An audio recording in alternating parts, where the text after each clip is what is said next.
বন্ধুরা, তেজপাতা চ্যানেলে সবাইকে স্বাগত।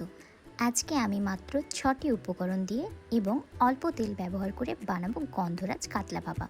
প্রথমে আমি এখানে নিয়ে নিচ্ছি মিডিয়াম সাইজের কাতলা মাছ। মাছটিকে আমি ভালো করে ধুয়ে নিচ্ছি।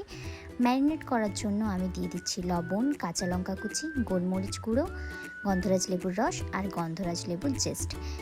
এবার আমি সব উপকরণগুলো ভালো করে মাখিয়ে 30 মিনিট মতো রেখে দিচ্ছি।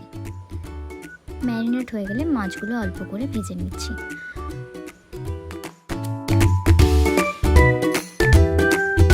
অন্যদিকে একটি লেবু নিয়ে গোল গোল করে কেটে সেটা অল্প পরিমাণ জলে ভিজিয়ে রাখছি।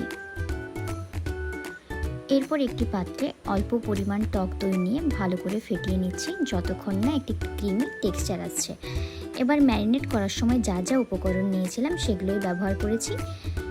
এক্সট্রা শুধু অ্যাড করেছি অল্প পরিমাণ চিনি, যাতে দইয়ের সাথে ব্যালেন্স মেনটেন করে।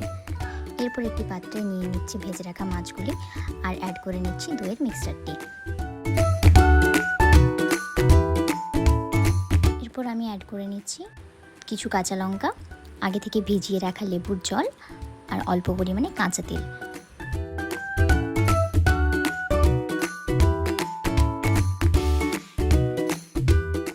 ব্যাস, এরপর 20 মিনিট বেক করে নামিয়ে নেব।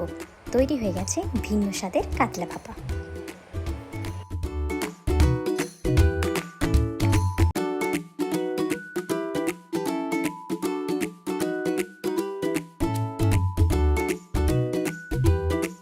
ভিডিওটি ভালো লেগে থাকলে লাইক, কমেন্ট, শেয়ার করতে ভুলবেন না।